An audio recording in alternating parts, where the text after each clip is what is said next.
ઓમ અવતારિણે શ્રી સ્વામિનારાયણાય નમો નમઃ. શ્રી હરિકૃષ્ણાય નમો નમઃ. શ્રી પૂર્ણ પુરુષોત્તમાય નમો નમઃ. સંવત 2082 વૈશાખ વદી 14 બુધવાર તારીખ 6 મે 2026 ગુરુકુલ હૈદરાબાદ. શ્રીમદ ભગવદ ગીતા અધ્યાય 3 શ્લોક નંબર 34. ઇન્દ્રિયસ્યેન્દ્રિયાસ્યાર્થે રાગદ્વેષો વ્યવસ્થિતો તયોર્નવશમાગચ્છેત્તૌ યસ્ય પ્રતિપન્તિનો. ઇન્દ્રિયસ્ય ઇન્દ્રિયસ્યાર્થે, દરેક ઇન્દ્રિયના પોતપોતાના વિષયમાં અલગ અલગ રાગ દ્વેષ હોય છે. તે બતાવવા માટે અહીં ઇન્દ્રિયસ્ય પદ બે વાર આવ્યું છે.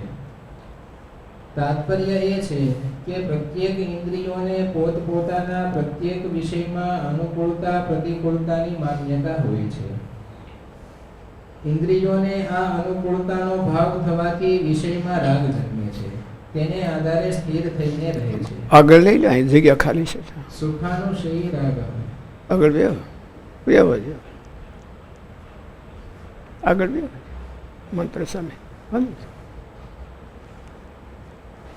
ઇન્દ્રિયોને આ અનુકૂળતાનો ભાવ થવાથી વિષયમાં રાગ જન્મે છે. તેને આધારે સ્થિર થઈને રહે. આવી આવો.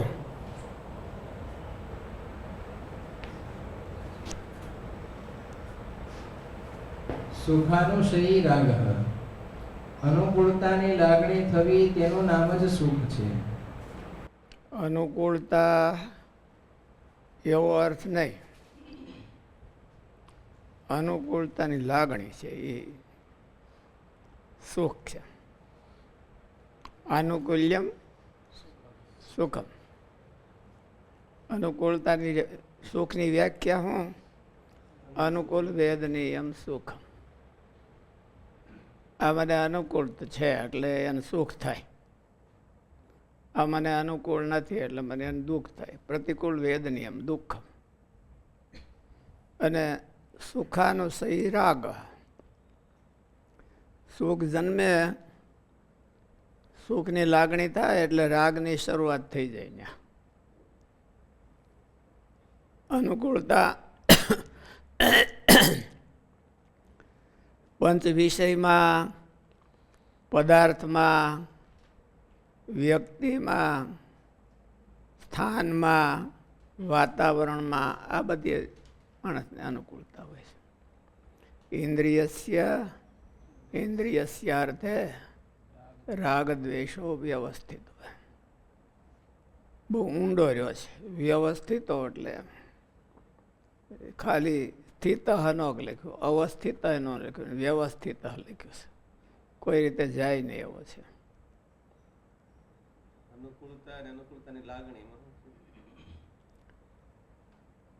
અનુકૂળતાની લાગણી એને થવી જોઈએ ને વ્યક્તિગત. દાખલા તરીકે ભજનની અનુકૂળતા આ બધા આખા સમૂહમાં છે, પણ હવે એને મનમાં ન થયું કે મારે નથી અનુકૂળતા, તો એટલે લાગણી છે એ સુખનું કારણ છે. અનુકૂળતા હોય તો સુખ જ થાય એવું નહીં, વ્યક્તિગત લાગણી છે ને, એટલે એ વ્યક્તિગત અપેક્ષા રાખે છે.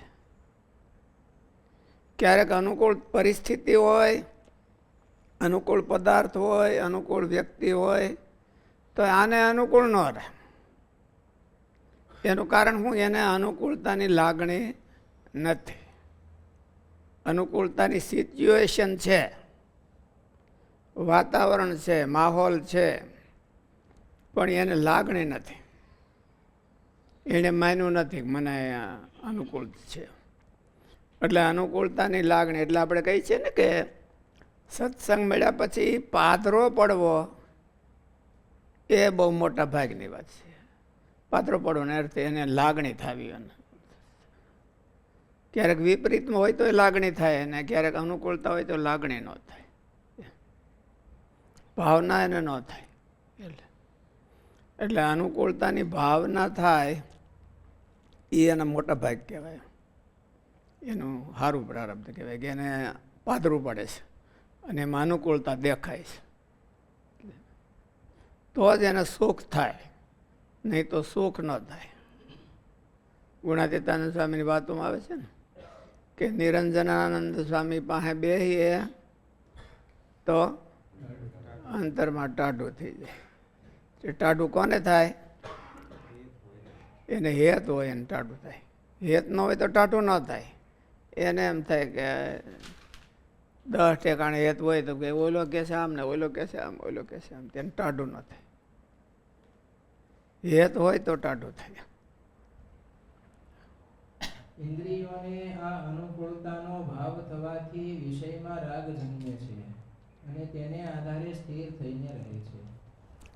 સુખાનુશયી રાગ, અનુકૂળતાની લાગણી થવી તેનું નામ જ સુખ છે. તે પણ માયિક પદાર્થ અને આ લોકમાં થવી. સુખ કયો પદાર્થ છે? લાગણી છે. ભાવાત્મક પદાર્થ છે. એ કોઈ તાત્વિક પદાર્થ નથી. પૃથ્વી, જળ, તેજ, વાયુ, એમાં 24 તત્વોમાંથી સુખ કયો પદાર્થ છે? ભાવાત્મક છે. અને આવી ભાવના થાય એટલે ભાવને આધાર કોની ઉપર છે? પોતાની ઉપર છે. કેવી ભાવના કરવી ને કેવી ન કરવી, એને કેવી મોડરેટ કરવી, એ પોતાની ઉપર આધાર છે. એટલે પોતાની ઉપર ડિપેન્ડ રહે છે. અનુકૂળતાની લાગણી થવી તેનું નામ જ સુખ છે. તે પણ માયિક પદાર્થ અને આ લોકમાં થવી તે જ બંધનનું કારણ છે. આ લોકના પદાર્થો હોય ને એમાં જો એને અનુકૂળતાની ભાવના થઈ જાય તો એને બંધન કહેવાય. અને અધ્યાત્મ માર્ગ હોય ને એમાં એને અનુકૂળતાની ભાવના થાય તો એને મુક્તિનું કારણ બને. કે ભગવાનમાં, ભગવાનના સંતમાં કે સત્સંગમાં એને અનુકૂળતાની લાગણી થાય કે બહુ સારું છે.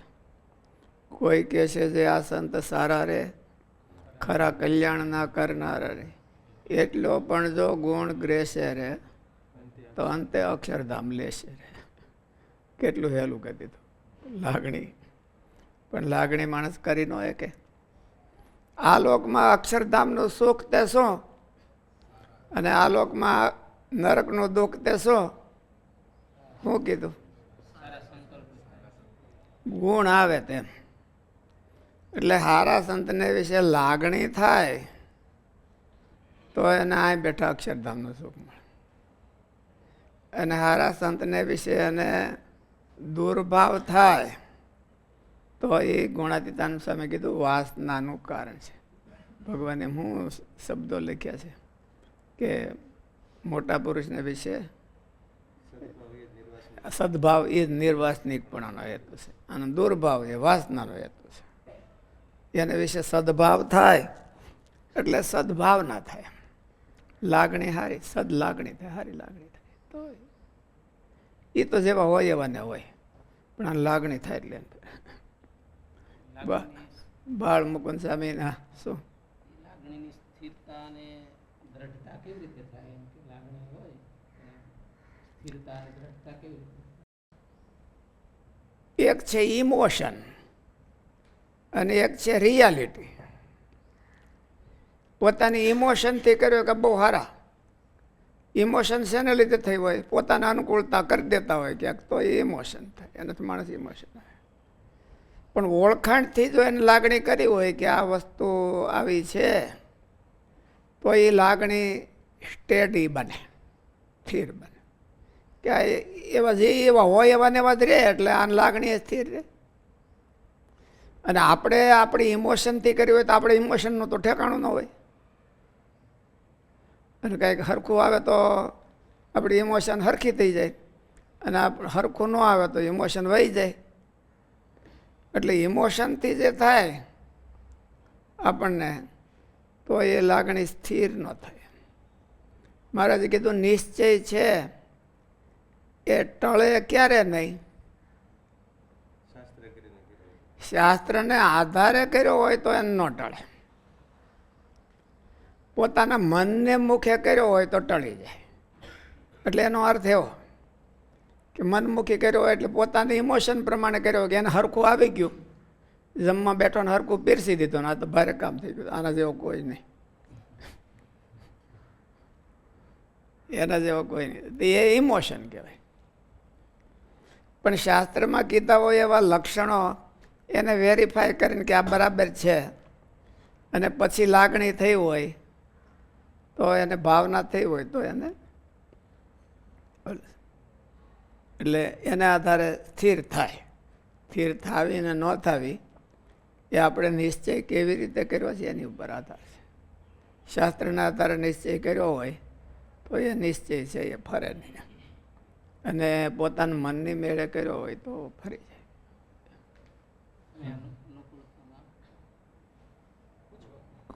સામે આપણે સ્ટાર્ટિંગમાં સત્સંગમાં આવ્યા હોય ત્યારે તો રિયાલિટીની કંઈ ખબર હોય નહીં. સત્સંગમાં પહેલી વાર જ્યારે આવ્યા હોય ત્યારે રિયાલિટીની તો કંઈ ખબર હોય નહીં, ખાલી ઇમોશનને જોઈને આવ્યા હોય તો એમાં લાંબો ટાઈમ નિશ્ચય રહે કે ન રહે? પછી એને ઓળખાણ થતી જાય એટલે વેરીફાય થતું જાય. ખોટા હોય એમાંથી ઉઠી જાય, સાચા હોય એમાં વધી જાય. આપણે પહેલાં આવ્યા હોય ત્યારે તો આપણી લાગણી હોય, પણ પછી એક ધારી જીવનના છેડા સુધી ન રહે, પછી બધાયમાં તો ન રહે, પણ જેમ જેમ સાચું એને સમજાતું જાય એમ લાગણી વધતી જાય ને મજબૂત થતી જાય. અને ખોટા હોય એમાં ખાલી વ્યવહાર રહે, લાગણી ન રહે. કે વ્યવહાર તો રાખવો જોઈએ બધાને, કે એને પગે લાગવું જોઈએ, ઓલું કરવું જોઈએ, દંડવત કરવા જોઈએ, જાજા ચોમાહા થયા હોય તો. એટલે લાગણી ન રહે તો એનું કારણ ગોપાળાનંદ સ્વામીની વાતોમાં એવું કીધું, મોક્ષ હોય એને પછી જેમ જેમ નજીક આવતો જાય એમ ઓળખાણ થતી જાય, ઓળખાણ થતી જાય, ને જો સાચી વસ્તુ હોય તો લાગણી વધતી જાય, એને ઉલટો નિષ્ઠા થઈ જાય. એમાં લાગણીમાંથી નિષ્ઠા થાય, એને નિષ્ઠા થઈ જાય, અને ઓલું ન હોય તો લાગણી ઉઠી જાય, ખાલી વ્યવહાર રહે. નિષ્કુળાનંદ સ્વામીએ મહિમા કીધું કે એવા કલ્યાણ કરનારા છે એવા એના ગુણ આવે તો અક્ષરધામમાં જાય. તો કોઈ એવા ભક્તો હોય, આમ એના સત્સંગ ન હોય પણ એના સંતોનો મનમાં બહુ જ ગુણ હોય, સંતોને સંતો વિશે મનમાં બહુ ગુણ હોય, ગુણ બુદ્ધિ હોય અને ભાવના હોય, પણ આમ સત્સંગ એટલો ન રાખતા હોય તો નિશ્ચય ન હોય તો પૂન થાય, નિશ્ચય હોય ને લાગણી હોય તો અક્ષરધામ મળે. નિશ્ચય ન હોય ને તો એને ગુણભાવ હોય તો એને પૂન થાય, એને ભક્તિ ન ગણાય, એ ગુણભાવ ગણાય. તો સારી વસ્તુમાં એને ગુણભાવ આવે છે એટલે એને પૂન જાજુ થાય, અને સંસ્કાર થાય.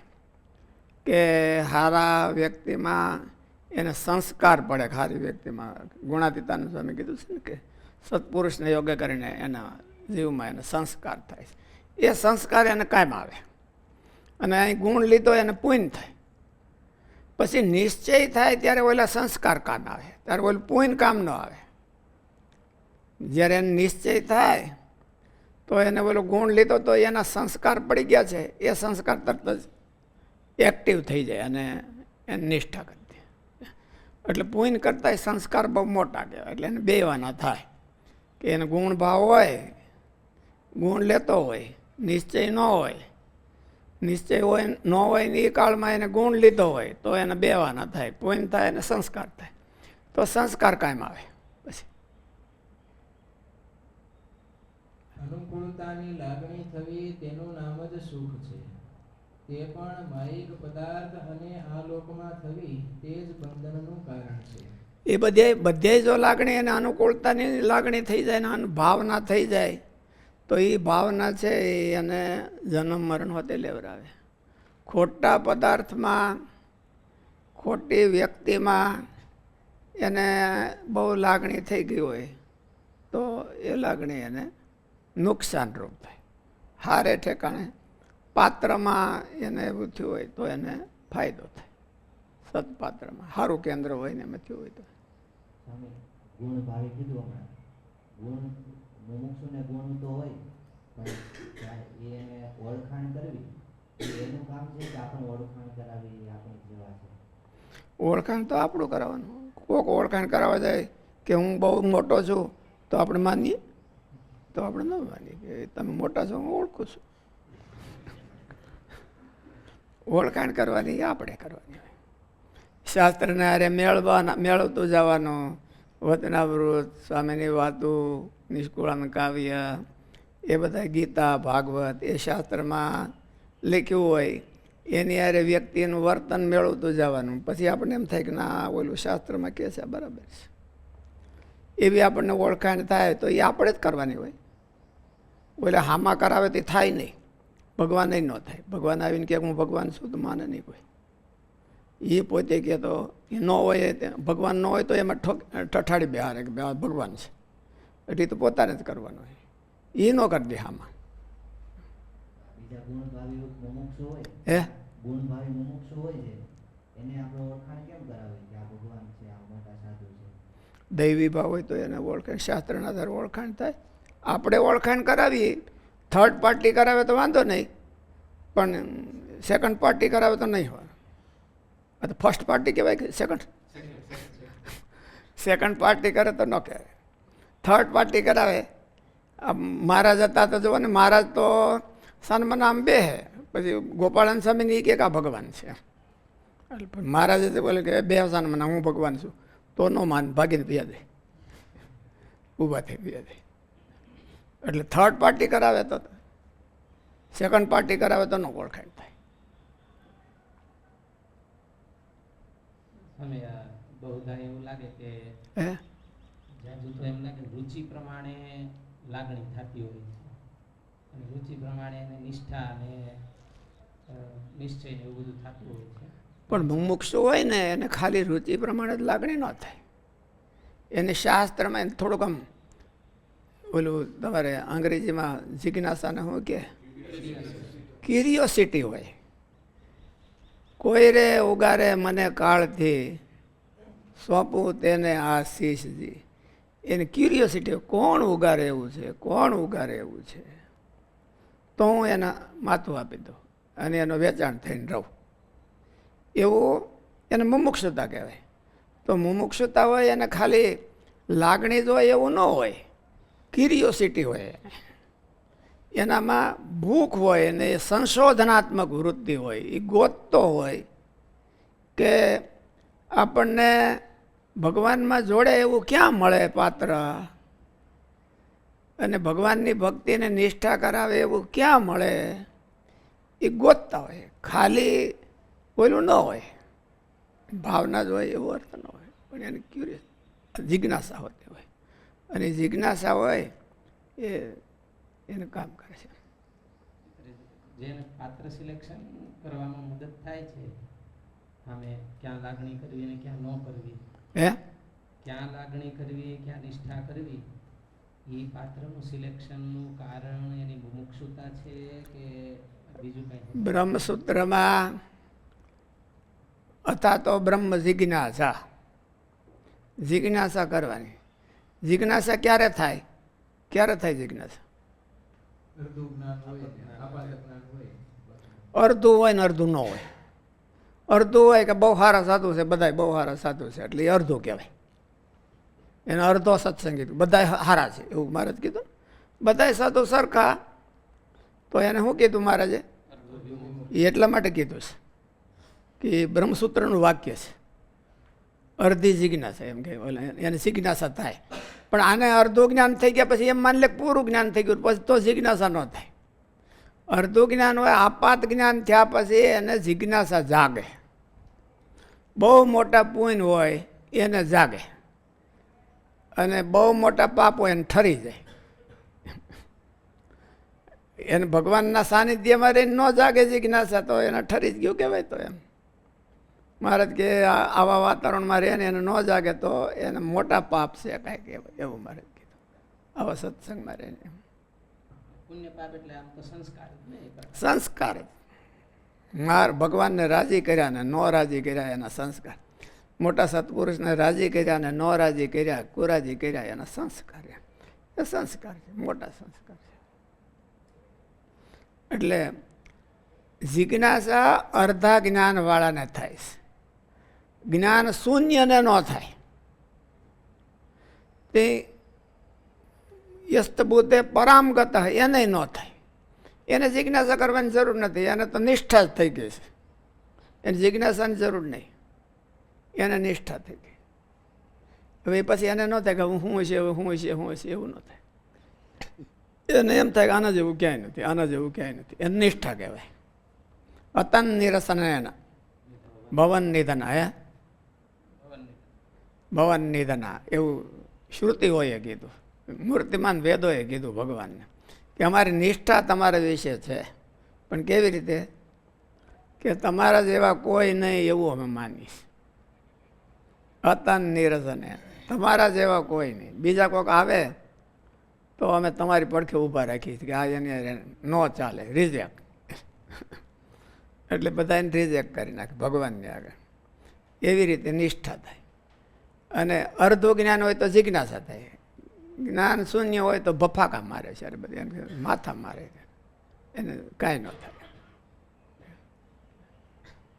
જ્ઞાન શૂન્ય હોય એને કોઈ સ્કોપ ખરો કે અડધું જ્ઞાન હોય તો યશ્ચ મૂઢ તમો લોકે યશ્ચ બુદ્ધે પરામગતા બાહુભો સુખ મેધે ક્લિશ્યંતે અંતરિતો જના.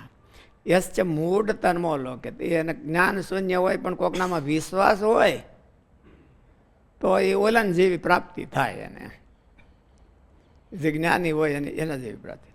પણ હારે ઠેકાણે વિશ્વાસ હોવો જોઈએ, અંધવિશ્વાસ નહીં.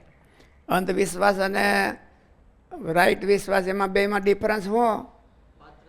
હે, સત્પાત્રમાં વિશ્વાસ હોય તો વિશ્વાસ કહેવાય, અને ખોટા કેન્દ્રમાં વિશ્વાસ હોય તો એને અંધવિશ્વાસ કહેવાય.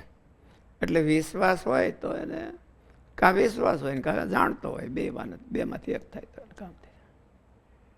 પાત્ર સિલેક્શનમાં જે મદદ કરે છે એમાં એક સત્સંગ, અર્ધું જ્ઞાન, અર્ધું જ્ઞાન. અને પાત્ર સિલેક્શનમાં અર્ધું જ જ્ઞાન કરે. તો પાત્ર સિલેક્શનમાં પૂરું જ્ઞાન હોય તો સવાલ નથી રહેતો. એટલે અર્ધું જ્ઞાન હોય. પેલું હું કે આવું પેલું શું શ્રુતિઓ છે ભાઈ જિજ્ઞાસામાં આવે છે ને કે એને પૂર્વ વેદાંત ઓલો કર્મ મીમાંસા ભણવાથી શું એને જ્ઞાન થાય કે હે કૃતે અકૃત એટલે પરમાત્મા મળે નહીં, એનું ફળ પરમેનન્ટ ન થાય. અને એવું હોતે વેદમાંથી ઓલું આપાત બધાનું જ્ઞાન થયું હોય ને એટલે એને એવું હોતે થાય આવું જો મળી જાય તો એનું યદગતવાન અને વર્તનતે તદ્ધામ પરમાત્મામાં એવું જો મળી જાય, એવું બે સાંભળ્યું હોય એને તો એમાંથી સિલેક્ટ કરે કે હવે આપણે કયા રસ્તે જવું. શ્રેય અને પ્રેય બે માણસની આગળ આવીને ઊભા રહે. એટલે શ્રેયને ઓલો સિલેક્ટ કરે એમ કે આપણે હવે આના માટે જઈએ, કેમ કે એનું ફળ નાશ જ ન પામે, ભગવાનના ધામમાં જઈને જન્મ મરણથી રહિત થાય, એવું સિલેક્ટ કરવું. એટલે એવું સિલેક્ટ કરે ત્યારે એમાં ઓલા આપાત્રમણી આપાત જ્ઞાન થયું હોય ને એમાં ક્યાંક ક્યાંક આવ્યું હોય કે આમ કરે તો ઓલું થાય ને આમ કરે તો ઓલું થાય. એટલે આપાતમાંથી જિજ્ઞાસા થાય છે. શૂન્યમાંથી જો એ દૈવી હોય તો એને વિશ્વાસ થાય કે હા વિશ્વાસ કરવા છે, એને સત્પાત્રમાં વિશ્વાસ થાય તો વિશ્વાસ. અનુકૂળતાની લાગણી થવી તેનું નામ જ સુખ છે. તે પણ માયિક પદાર્થ અને આ લોકમાં થવી તે જ બંધનનું કારણ છે. વ્યક્તિમાં અનુકૂળ થવાની અનુકૂળતાની લાગણી થાય એ નિષ્ઠા કહેવાય.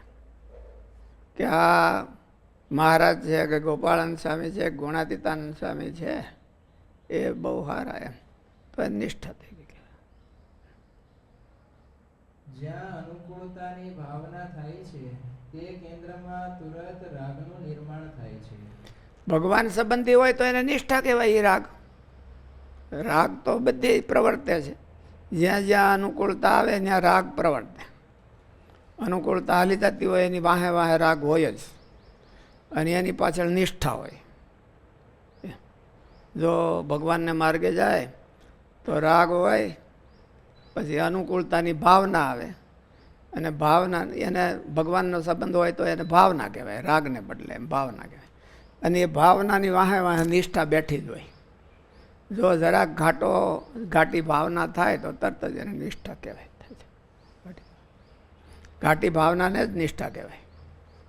અનુકૂળતા અને સુખમાં આપણે લેવાય ન જાય, અનુકૂળતા અને સુખમાં આપણે બંધાઈ ન જાય, નિષ્ઠા થાય એના માટે શું? તત્વશોધન, એને તત્વશોધન મુમુક્ષુતા કહેવાય. મુમુક્ષુતાનો અર્થ જ છે તત્વશોધન. એને મનમાં હોય. શાસ્ત્રીજી મહારાજ નાના હતા ત્યારે ભણવા જવું હતું, એને મનમાં નાનદા સ્વામીની રજા લીધી કે મારે વરતાલ જવું છે. વરતાલ ભણવું છે, શું કરવા? મૂળ પુરુષના સિદ્ધાંતો મારે જાણવા છે. મૂળ પુરુષ સ્વામિનારાયણ, એમ સ્વામિનારાયણ ભગવાનના મૂળ સિદ્ધાંતો મારે જાણવા છે, એવી એને મનમાં જિજ્ઞાસા હતી. આપણને એવું થતું નથી ભણતા હોય એ નહીં કે મૂળ પુરુષના આવીને ભરાય, આવી ભરાણા ભાઈ આવી ભરાણે, ગમે ને આવી ભરાય. એમ મૂળ પુરુષના સિદ્ધાંતો જાણવાની જિજ્ઞાસા જેને હોય તો એ 3 ગુણથી ઉપર ઉઠો કહેવાય. એટલે ભાવના થાય તો એ કદાચ નહીં, એને ઇમોશન થાય તો એ ઇમોશનને સાઈડમાં કરીને મૂળ પુરુષના સિદ્ધાંતોને ગોતે અને એમાં નિષ્ઠા કરે. જ્યાં અનુકૂળતાની ભાવના થાય છે તે કેન્દ્રમાં તુરંત રાગનું નિર્માણ થાય છે. અને ભગવાનનો માર્ગ હોય તો ભાવનાનું નિર્માણ કરે. રાગ હોય કે ભાવના હોય, બે એક છે. અને તે ભાવનાની સાથે સાથે સ્થિર થઈને રહે છે. એવી જ રીતે દુઃખાનુશયી દ્વેષ, જે વિષય એટલે રાગ છે એ ભાવનાની સાથે સ્થિર થઈને રહે. ભાવના જેમ જામે એમ વધારે રાગ થાય. તેવી જ રીતે દુઃખાનુશયી દ્વેષ, જે વિષયમાં પ્રતિકૂળતાની લાગણી ઊભી થાય છે તે જ દુઃખ છે. તેને દુઃખ કહેવાય. પ્રતિકૂળતાની લાગણી છે એ દુઃખ છે. ભગવાન છે એ પ્રારબ્ધને ભોગવાવે છે. એ કેને આધાર કેવી રીતે ભોગવાવે છે? સુખ અને દુઃખ. અનુકૂળતા પ્રતિકૂળતા તો ભગવાન આપે, એ તો કર્મને લઈને.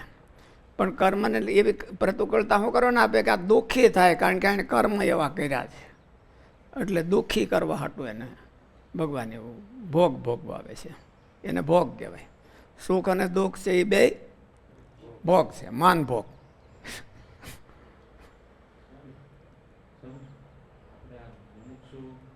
ક્યાં?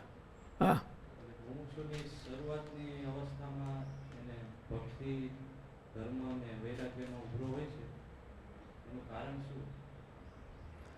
મુમુક્ષુમાં એટલો ઉત્સાહ હોય, ઉત્સાહ કહેવાય એને. શ્રદ્ધા, ઉભરો હોય છે. એ શ્રદ્ધા કહેવાય. એટલે શ્રદ્ધાનો ઉભરો હોય. સમય જતા હોય છે, સમય જતા તો ઓળખાણ ન હોય. ઓળખાણ હોય તો સમય જતા જાય નહીં. એને એવો ને એવો ઉભરો રહે. એને જો સાચી ઓળખાણ કીધું ને આપાત જ્ઞાન હોય, પછી એને જેમ જેમ સત્સંગમાં રહે હારે એટલે એને ઓળખાણ થતી જાય. ઓળખાણ થતી જાય તો સાચો ઉભરો હોય તો ઓળખાણ થતી જાય, તેને સાચામાં એવો ને એવો ઉભરો રહે, છેલ્લા શ્વાસ સુધી ઉભરો રહે. ઓહો ઓહો રે. ગુણાતીતાન સ્વામી કીધું એને ઓહો ઓહો કીધું. એમ કે ઓહો ઓહો. ગુણાતીતાન સ્વામીની વાતો મને કેવું લખ્યું છે, જેમ મરીન પામ્પમાં છે એ મળ્યા છે, આ તો ઓળખાણ નથી થતી. એમ એવું એને કાયમી એવું ઓહો ઓહો રે. જે વિષયમાં પ્રતિકૂળતાની લાગણી ઊભી થાય છે તે જ દુઃખ છે. પછી જાજો ભટકાઈ જાય ખોટામાં તો પછી એનું મુમુક્ષુતા છે એ કેવી થઈ જાય? બુઠ્ઠી થઈ જાય. ઓલું એક વાસડું છે એ ગૌશાળામાં ગયું, ત્યાં પોઠિયા ઉતર્યા હતા ને, મોઢું નાખે તો પાટું મારે પોઠિયા. પછી પાટું ખાઈ ખાઈને મોઢું ખોદી ગયું. પછી એની માં સાંજે આવી તો એની માં સાંજે આવી તો આમ ઓલું વાસડું કતરાય. ઓલો આ એકલો પોઠિયો ક્યાંથી આવી ગયો? ઓલા ઝાઝા હતા ને, એટલે એને ધાવવા ન જાય. એની માં એને દોડે ને વાહે ચાટવા, પણ તો એ ઓલું છેટું છેટું ભાગતું જાય કે આવીને અને મને ફોહલાવીને પાટું મારવા લાગે છે કે હવે હું ફોહલાવું એવું નથી, એવું વાસડું એવું કે. એટલે એની ઓળખાણ ન હોય તો એવું થાય. જે વિષયમાં પ્રતિકૂળતાની લાગણી ઊભી થાય છે તે જ દુઃખ છે, અને તે લાગણી થતાની સાથે દુઃખ એ બીજું કાંઈ નથી. સુખ અને દુઃખ છે એ લાગણી સ્વરૂપે રહે છે, કોઈ તત્વ સ્વરૂપે રહેતું નથી. લાગણી કોકની ઉપર ડિપેન્ડ હોય છે. દ્વિષ્ઠ કે ને, લાગણી કરનારો જુદો અને લાગણીનું સામું કેન્દ્ર જુદું. એને અહીંયા વિષય સપ્તમી વાપરી છે. ઇન્દ્રિયસ્યાર્થે રાગ દ્વેષો વ્યવસ્થિતો. રાગ અને દ્વેષ રે ક્યાં?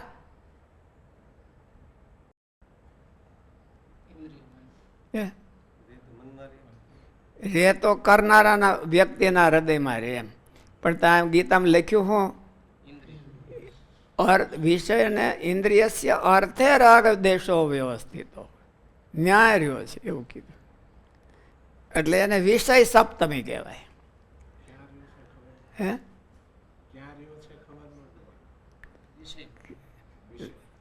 ઇન્દ્રિયસ્યાર્થે, અર્થે એ વિભક્તિ કઈ મૂકી?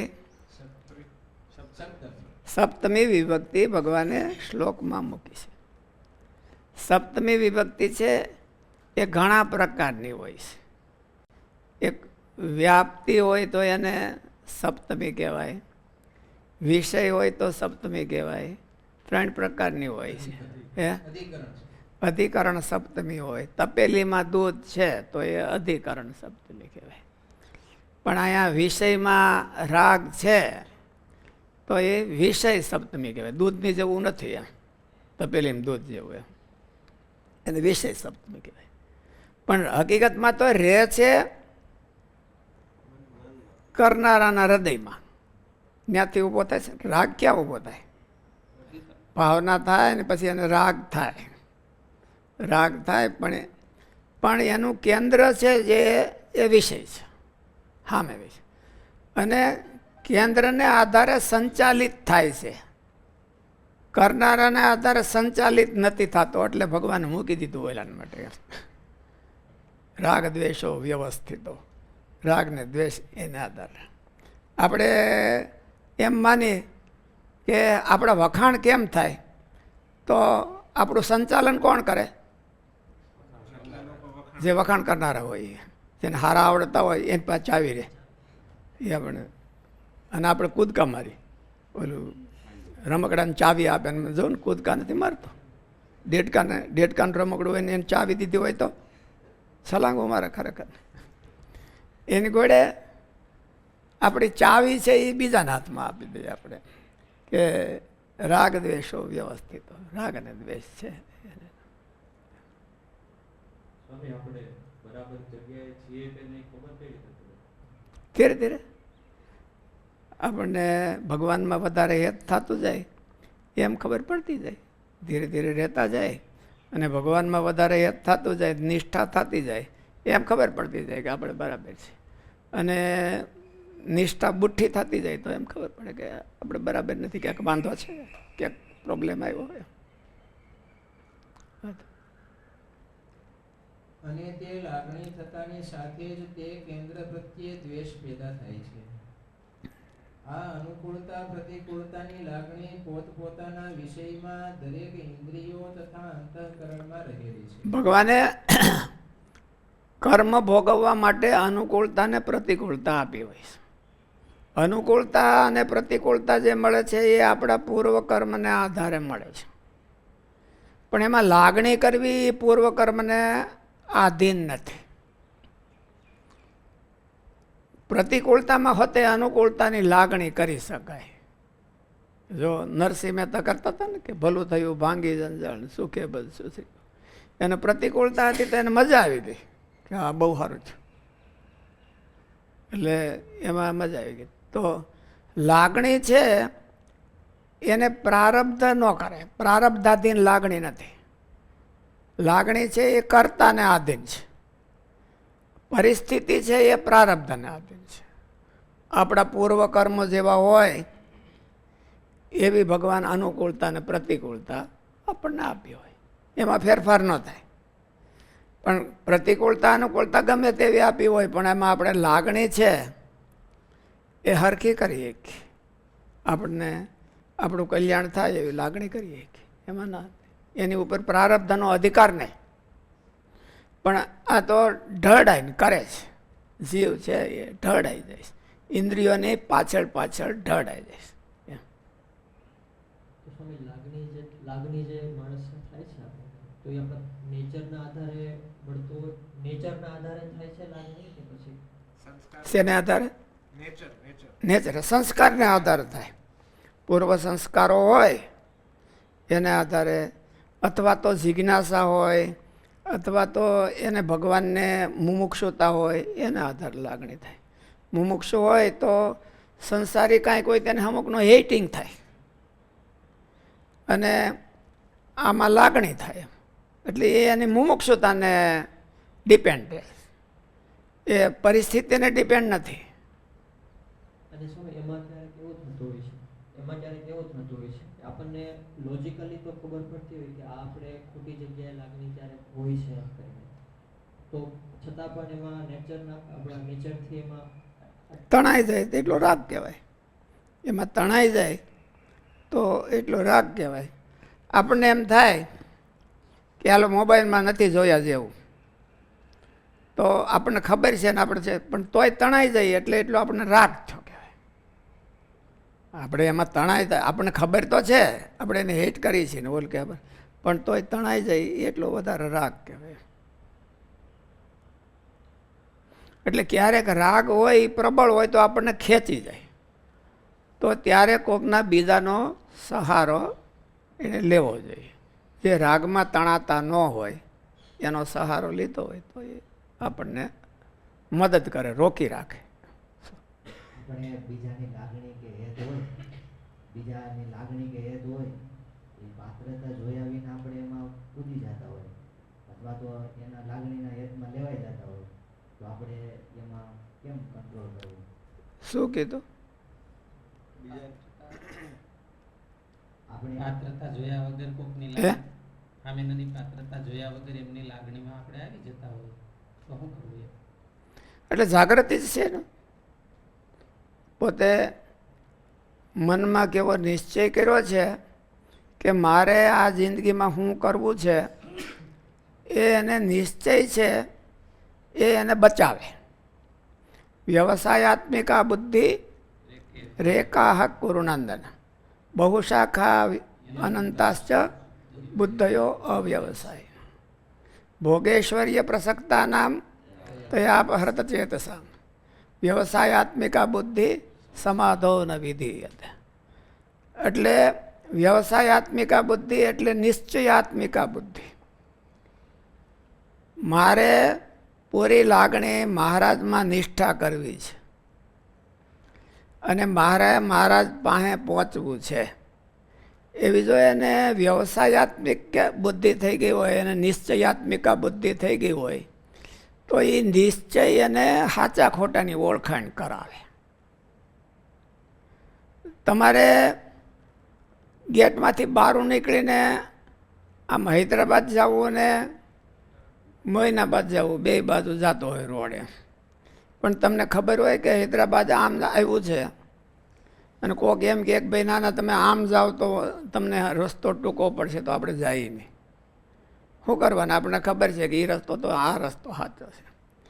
એમ વ્યવસાયાત્મિકા બુદ્ધિ એટલે નિર્ણયાત્મિકા બુદ્ધિ છે કે મારે ભગવાનને આ દેહે કરીને મેળવવા છે, એવી એને લાગણી, એનો નિર્ણય થઈ ગયો હોય તો એને સાચા ખોટાની ઓળખાણ ઓટોમેટિક થતી જાય. કોઈક બીજા ભરમાવે તો પણ એ ભૂલો ન પડે એવું થાય. એટલે પહેલાં તો એને કેવી લાગણી, પોતાના નિર્ણય શું છે એને આધારે કરાય.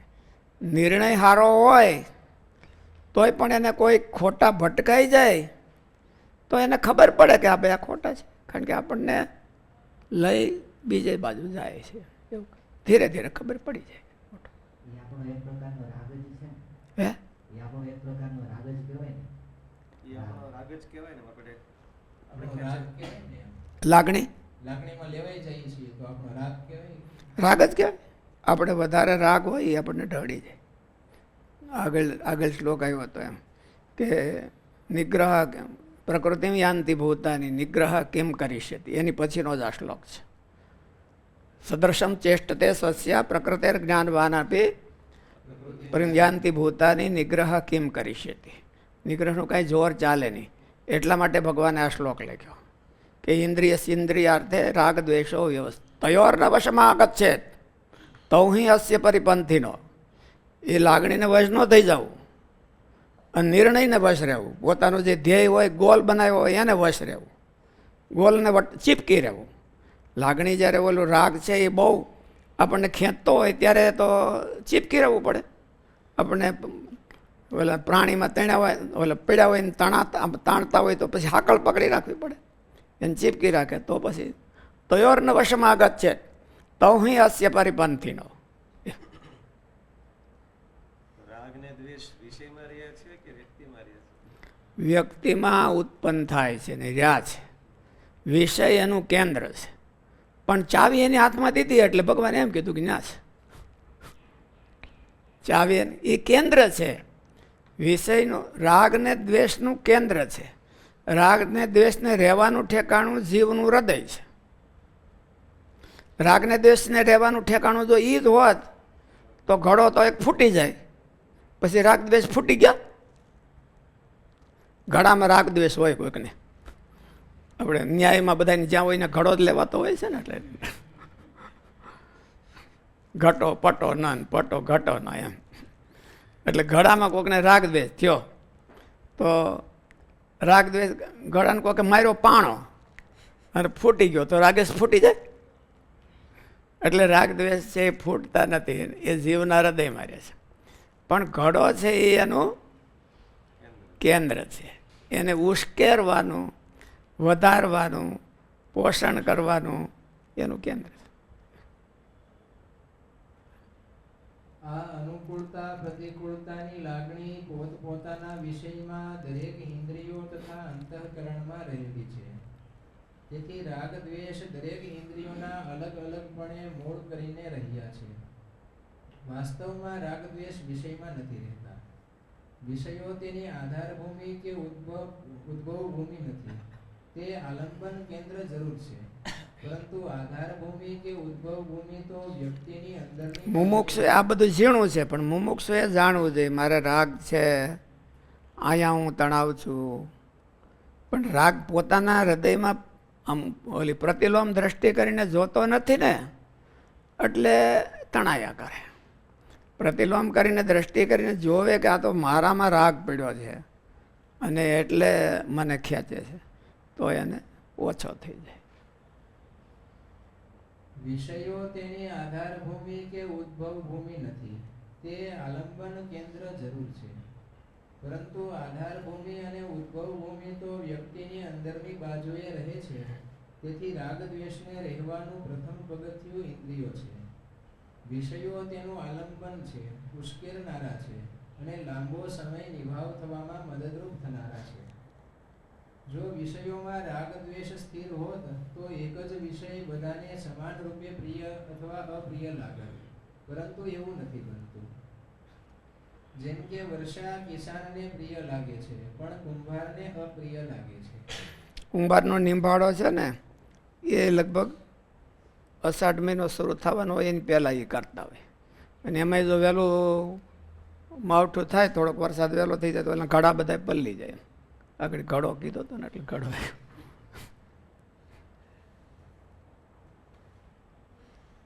એકનો એક વિષય હોય અને એકની એક વ્યક્તિ હોય તો પણ તે વિષય તે વ્યક્તિને સદાને માટે પ્રિય હોય તેવું બનતું નથી. જેમ કે એક વ્યક્તિને ઠંડી હવા ગરમીમાં સારી લાગે છે પણ શરદીમાં અપ્રિય લાગે છે, તેમજ દરેક વિષયનો છે. આથી દરેક વિષય પોતાની અનુકૂળ ભાવના કે પ્રતિકૂળતાની ભાવના પ્રમાણે પ્રિય અપ્રિય બને છે. પરંતુ મનુષ્ય વિષયને દ્રષ્ટિમાં રાખીને રાગ દ્વેષ પોતામાં રાખતો હોવાથી ભગવાને વિષયમાં રાગ દ્વેષ એવો શબ્દ પ્રયોગ કર્યો છે. વાસ્તવમાં રાગ દ્વેષ માનેલા પ્રાકૃતિક અહમમાં રહે છે. માયિક શરીર સાથે માની લીધેલા સંબંધને અહમ કહેવાય છે. માટે જ્યાં સુધી શરીર સાથે સંબંધ રહેશે ત્યાં સુધી રાગ દ્વેષ જીવિત રહેશે. શરીરને અનુકૂળતા પ્રતિકૂળતા રહેવાની જ છે. મોટા હોય તો એને અનુકૂળતા પ્રતિકૂળતા હોય. ભગવાન જેવા મોટા સંતો હતા તો સ્વામીની વાતોમાં લખ્યું કે એને ભૂખ તરસ લાગે અને ટાઈટ તડકો લાગે એ જાણી રાખવું જોઈએ એમ એવું કીધું. ગોપાળન સ્વામીની ટાઈટ વાતી છે કે નહીં વાતી હોય શિયાળામાં એને ભાઈ એ તો માયિક શરીર સાથે માની લીધેલા સંબંધને અહમ કહેવાય છે. માટે જ્યાં સુધી શરીર સાથે સંબંધ રહેશે ત્યાં સુધી રાગ દ્વેષ જીવિત રહેશે. શરીર હોય ને અનુકૂળતા પ્રતિકૂળતા હોય, પણ અનુકૂળતા પ્રતિકૂળતા પ્રમાણે આપણે ભાવના કરવાની એવું ન હોય. એટલું જો મુમુક્ષુ સમજે તો એને વાંધો ન આવે ક્યાંય. માટે જ્યાં સુધી શરીર સાથે સંબંધ રહેશે ત્યાં સુધી રાગ દ્વેષ જીવિત રહેશે અને તે અહમમાં પડેલ પ્રાકૃતિક પ્રતિકૂળતા અનુકૂળતાની લાગણી જ રાગ દ્વેષનું રૂપ ધારણ કરે છે. અને તે જ રાગ દ્વેષ બુદ્ધિ, મન, ઇન્દ્રિયો અને ઠેઠ વિષય સુધી વિષયોમાં પ્રતીત થાય છે. આગળ ભગવાન કહેવાના છે ને કે ઇન્દ્રિયાણી પરાણ્યાહુ ઇન્દ્રિયેભ્યો પરમ મનઃ મનસસ્તુ પરા બુદ્ધિ બુદ્ધે પરતસ્તુ સહાય. આ ઇન્દ્રિયાણી પરાણી આહુ તો કસ્માત પરાણી આહુ વિષયભ્યો પરાણી આહુ. એમ વિષયોથી એ પર છે. શું કરવાને? વિષય નાશ થઈ જાય તો એ પાછી એ તો રહે જ છે. વિષયમાંથી રાગ નાશ થઈ ગયો, વિષય કાં ઘડો ફૂટી ગયો તો એ રાગ તો એ ફૂટી ન જ જાતો, રાગ તો રહે એમ. એટલે એ ઇન્દ્રિયોમાં રહે. ઇન્દ્રિયોમાંથી રાગ ઇન્દ્રિયો વયો ગયો. ગુણાતીતાનંદ સ્વામીને કીધું ને કે બળદિયાને એને બધાને તોય વિષય નથી પણ તોય એ નિષ્કામી નથી થવાતું એમ. એટલે ઇન્દ્રિયોનો લોપ થઈ જાય, ઇન્દ્રિયોને ઉખેડી નાખે તો એ રાગદ્વેષ ન ઉખડે. ઇન્દ્રિય પરમ મનઃ, કારણ કે મનમાં જઈને બેસી જાય. અને મનને કોઈ ઉખેડી નાખે તો એ રાગદ્વેષ ન ઉખડે.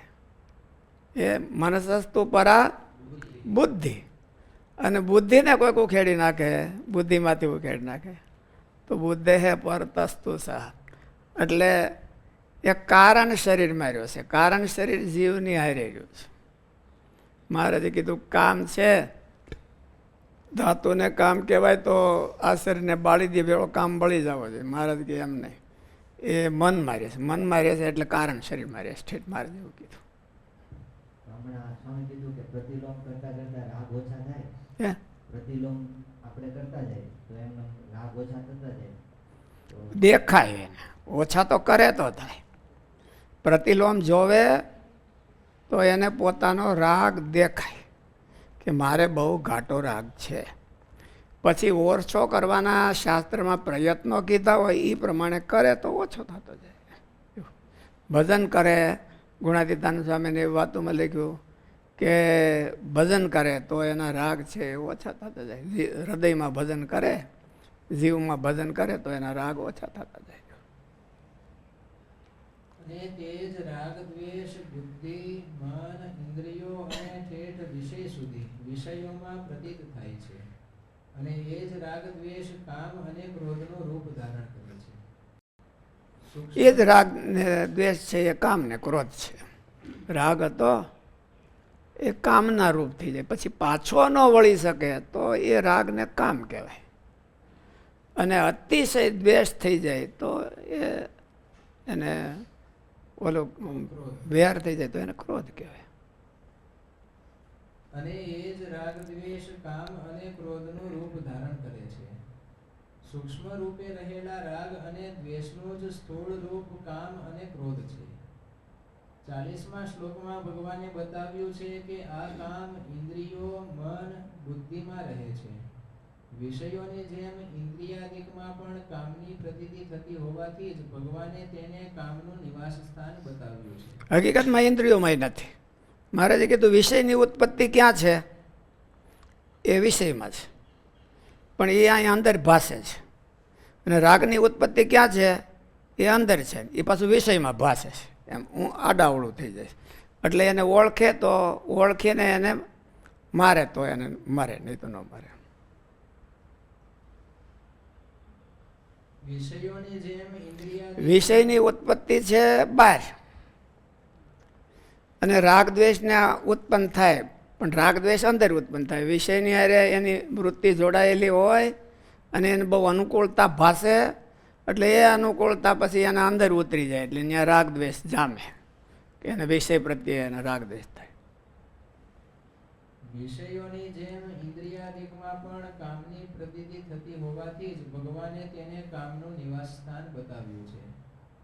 જેમ વિષયોમાં રાગ દ્વેષની પ્રતીતિ માત્ર જ છે, સાચો નિવાસ તો અહમ છે, તેવી જ રીતે ઇન્દ્રિયો, મન, બુદ્ધિમાં પણ રાગ દ્વેષની પ્રતીતિ માત્ર જ છે. તે ઇન્દ્રિયો, મન અને બુદ્ધિ તો કામ અને ક્રોધ પ્રેરિત કર્મ કરવાના ઓજાર માત્ર છે. તેથી જ બીજા અધ્યાયના 59મા શ્લોકમાં ભગવાને કહ્યું છે કે વિષયા વિનિવર્તન્તે નિરાહારસ્ય દેહિનઃ. ઇન્દ્રિયો દ્વારા વિષયો ન ગ્રહણ કરવા વાળા પુરુષના વિષયો તો નિવૃત્ત થઈ જાય છે, પણ રાગ નિવૃત્ત થતો નથી. તે રાગ તો પરમ દ્રષ્ટવા, એટલે કે પરમાત્માની ઉપાસના કરવાથી, અર્થાત હું પરમાત્માનો સેવક છું એવી ભાવનાથી, પરમાત્માની તથા તેના સાચા ભક્તની નિષ્કામ ભાવે સેવા કરવાથી નિવૃત્ત થાય છે. એને મનમાં એમ જીવમાં નક્કી થઈ જાય કે હું ભગવાનનો સેવક છું અને મારે સેવક થવું છે. આ જીવનમાં સાબિત કરી દેવું છે કે હું સાચો ભગવાનનો સેવક છું, તો પરમ દ્રષ્ટવા થઈ ગયું. એમ નિવૃત્તે પરમ દ્રષ્ટા નિવર્તતે. ઉપાસનામ કૃત્વા એટલે ઉપાસના એટલે શું છે? સેવક ભાવ. સેવક ભાવને મહારાજે ઉપાસના કીધી છે. પરમાત્માનો સેવક ભાવ આવે તો એને ઉપાસના કીધી. તે રાગ તો પરમ દ્રષ્ટવા, એટલે કે પરમાત્માની ઉપાસના કરવાથી, અર્થાત હું પરમાત્માનો સેવક છું એવી ભાવનાથી, પરમાત્માની તથા તેના સાચા ભક્તની નિષ્કામ ભાવે સેવા કરવાથી નિવૃત્ત થાય છે. અર્થાત નિષ્કામ સેવા યોગનું આચરણ કરવાથી થાય છે. તયોર્ન વશમાગત છે. આ પદો વડે ભગવાન સાધકને આશ્વાસન આપે છે કે રાગ દ્વેષની વૃત્તિ અથવા કામ ક્રોધની વૃત્તિ ઉત્પન્ન થતા સાધકે ડરી જવાનું કે નિરાશ થવાનું નથી. સાવધાન થવા કે જાગૃત થવાની જરૂરિયાત જરૂર છે. સાધકે આ વૃત્તિઓનું ગમે તેટલું જોર હોય તો પણ સાધન અને સાધ્યનો કેડો મૂકવો ન જોઈએ. રાગ દ્વેષથી વૃત્તિને વશીભૂત થઈને કોઈ કાર્યમાં પ્રવૃત્ત અથવા નિવૃત્ત નહીં થવું જોઈએ, પરંતુ સાધ્ય અથવા એને લઈને નિવૃત્તિ પણ ન હોવી જોઈએ કે મને આમ છે તો હું આ સેવાનો ત્યાગ કરું, એવું પણ ન કરવું. અને એને માટે કોઈ પણ પ્રવૃત્તિ પણ ન થવી જોઈએ. તયોર્ન વશમાગત છે. એના માટે એને વશ થઈને કોઈ પ્રવૃત્તિ ન કરવી. રાગ દ્વેષની વૃત્તિને વશીભૂત થઈને કોઈ કાર્યમાં પ્રવૃત્ત અથવા નિવૃત્ત નહીં થવું જોઈએ, પરંતુ સાધ્ય અથવા સિદ્ધાંત જોઈને પ્રવૃત્ત અથવા નિવૃત્ત થવું જોઈએ. કર્મોમાં પ્રવૃત્તિ કે નિવૃત્તિ શાસ્ત્રાનુસાર કરવાની છે, રાગ દ્વેષને અનુકૂળ નહીં. જો રાગ અથવા દ્વેષને કારણે જ સાધકની કર્મોમાં પ્રવૃત્તિ અથવા નિવૃત્તિ થતી હોય તો તેનું તાત્પર્ય એ થાય છે કે સાધક રાગ દ્વેષને વશ થઈ ગયો છે. ઈ સમયે જે થોડો ભૂલાઈ ગયો હે? હોય, એવો સમય હોય ત્યારે જે જ ભૂલાઈ ગયો હોય. સાધ્ય શું છે ને ધ્યેય શું છે એ જ આખું ભૂલાઈ ગયું. એડવાન્સ જો હરખું બરાબર દ્રઢ નક્કી કર્યું હોય તો ભૂલાઈ ન જાય. જેને એડવાન્સ નક્કી ન હોય ને એ જ માણસો ગોથા ખાતા હોય. કદાચ ને એડવાન્સ નક્કી થયું હોય તો એને ખબર પડે કે હું ભૂલું છું અને મને આ રાગ દ્વેષે વશ કરી લીધો, એટલે એને પાછું વળવાની તરત જ એને ઓલું થઈ જાય. પણ જેને નક્કી જ ન હોય કોઈ, તો એ પછી રાગ દ્વેષમાં ગોથા ખાઈને જીવ એનો હારી જાય તો પછી એને એમ થાય કે આપણે દાવા જ છે. એવું ન થવું જોઈએ. રાગ દ્વેષો તયોર્ન વશમાં આગત છે, એનો અર્થ એવો છે કે એને એની હારે લડાઈ કરતાં કરતાં ક્યારેય હારી ન જાવ. રાગ દ્વેષ છે એને તો ગુણાતીતાનંદ સ્વામી કીધું કે બધા મોટા મોટાને હોતે નડ્યા છે, અને જો એ ટળી જાય તો એ મુક્ત થઈ ગયો, પછી એને કંઈ કરવાનું બાકી નથી રહેતું. પણ એની લડાઈ ન મૂકે એ જ એને એમ કહેવાય કે તયોર્ન વશમાં આગત છે. રાગ દ્વેષ તો એવા મોટા મોટા છે, મોટા મોટા ઋષિઓને પણ એણે હલબલાવી નાખ્યા છે. તો એનો અર્થ એવો નથી કે એને એક દીમાં રાગ દ્વેષ કાઢી નાખે, પણ તયોર્ન વશમાં આગત છે નો અર્થ એવો છે કે કદાચને અગાઉથી નક્કી કરી રાખે તો અડધો 50% તો એનું પ્રોટેક્શન થઈ જાય. છતાંય કોઈ વાતમાં આપણને એ આપણી ઉપર સ્વાર થઈ ગયા હોય તોય પણ એની હારે લડાઈ ત્યારે મૂકે નહીં, તો તયોર્ન વશમાં આગત છે એમ થયું કહેવાય. અને એને એમ થતું હોય કે મારે તો પછી બીજાનો સહારો લે, સારી દોસ્તી રાખે, સારો માહોલ સેવન કરે, સારી નિષ્ઠા રાખે ઠેકાણે, તો એને તરત જ બચે. તો પછી એને એવી પરિસ્થિતિ આવે જ નહીં કે રાગ દ્વેષ એના ઉપર સવાર થઈને એને ઓલું કરે. જો રાગ અથવા દ્વેષને કારણે જ સાધકની કર્મોમાં પ્રવૃત્તિ અથવા નિવૃત્તિ થતી હોય તો તેનું તાત્પર્ય એ થાય છે કે સાધક રાગ દ્વેષને વશ થઈ ગયો છે. રાગપૂર્વક પ્રવૃત્તિ કે નિવૃત્તિ થવાથી રાગ પુષ્ટ થાય છે. તો રાગ બળ્યો થઈ જાય. આપણને રાગને કારણે આપણે સેવા મૂકી દઈએ તો આપણને એમ થાય કે રાગ ન નડે આપણને, પણ એમ નથી. શાસ્ત્ર એવું કહે તો રાગ બળ્યો થાય.